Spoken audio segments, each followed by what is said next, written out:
Ladies and gentlemen, the American jury and Bulldog Nation, I'm anxious as I am every day to comment on what's going on in the world. And I would like to begin by the idea of calling yourself doctor. There's this big hoopla about Jill Biden being made fun of because she calls herself Dr. Jill Biden because she has a doctorate degree in education. You know what, folks? I don't know about you, but I think people should be called doctor who are actually doctors. And we all know what that means. You're a medical doctor. You are a psychiatrist. You are truly a medical doctor. Every single lawyer has a Juris Doctorate, which means we could call ourselves doctor. Yep, I could call myself Dr. Eric Deters. Okay, and I know there was called Dr. Martin Luther King. Well, you know what? I respect Dr. Martin Luther King. I'm one of Dr. Martin Luther King's biggest fans. But he wasn't a real doctor either. This Jill Biden calling herself doctor and then people aren't allowed to make fun of her for calling herself doctor is kind of hysterical. Typical media baloney. Can you imagine if Melania had a medical, an education doctorate degree and called herself Dr. Melania Trump? Oh my God, would they make fun of her? It'd be on Saturday Night Live, so forth and so on. It would be off the charts. Now, I have been amused at the reemergence since his big book of Barack Obama on the news.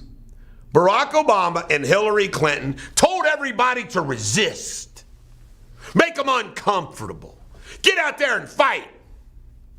Hillary said never concede. Yet, Donald Trump and his supporters aren't allowed to fight for him. And Trump has to concede. Doesn't it make your head explode? Just the hypocrisy, the brazenness. They think we're a bunch of idiots. It's truly amazing. It goes on and on and on and on.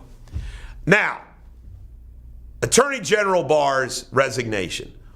Beautiful thing. I'm so glad him and Trump got together, figured out how to do it graciously. He's leaving. And why is this important?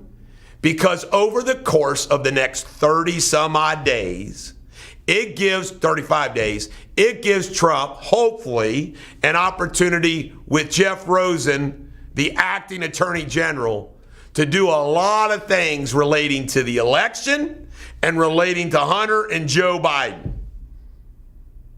Because obviously Barr wasn't willing to. Let's hope that Jeff Rosen and company will. I think we need some special prosecutors. 2. One on Hunter and Joe and one on the election. Don't you think? I think so. Biden's speech last night. You know, this guy allegedly, by the way, where's the animal activist upset? You hear what he said? He broke his foot trying to grab the dog's tail. What are you grabbing your dog's tail for, Joe? Trying to sniff? Anyway, Joe Biden breaks his foot. He gives a speech, coughing all the way through it, says he's got a cold. This guy's falling apart and ought to be indicted before he even takes the freaking oath of office. Boy, is Kamala Harris happy. The Durham investigation. Well, it's been expanded. So in first glance, we all think, oh, isn't that wonderful? But don't you just get tired of the Senate committee investigations, the House committee investigations, all of the investigations, nothing ever freaking happens. But hope springs eternal. Maybe this one will be different. The Electoral College. Yesterday they met, they voted, and I just want to let everyone know, this is a complicated process. I mean, there's all these allegations or all these ideas that Trump's going to seat a different set of electors, and Pence, as the president of the Senate, is really in charge, and there could be some pushback and some cards that Trump could play. I don't know about all that. It just seems to me that Biden's going to win, and it looks like Trump's leaving, despite the fraud. By the way, I'm Team Trump all the way. They stole this election. I hope something good comes of it. I hope something happens. I hope Trump remains the president of the United States. But after yesterday, it's probably even a more uphill battle. The Cleveland Indians. Do you believe the political correctness cancel culture? The Cleveland Indians. I don't know about you, but if I was an Indian, I wouldn't mind a team calling it the Cleveland freaking Indians. So, how about the Irish? It's Notre Dame Fighting Irish. You think that pisses off the Irish? Why don't you call it the Cleveland Irish? I bet the Irish would be happy. Come on. It's ridiculous. Then, last but not least, good old Hunter Biden. Apparently, all the other networks, which I don't watch, except CNN, are now covering the Hunter Biden story. A little bit. CNN still won't. But there's been more subpoenas issued. Hunter Biden and old Joe Biden have more investigations going against them that sound pretty legitimate. But I gotta close with this one thing that really irritates the hell out of me. Because I'm on their side. I'm on Giuliani's side. I'm on Trump's side.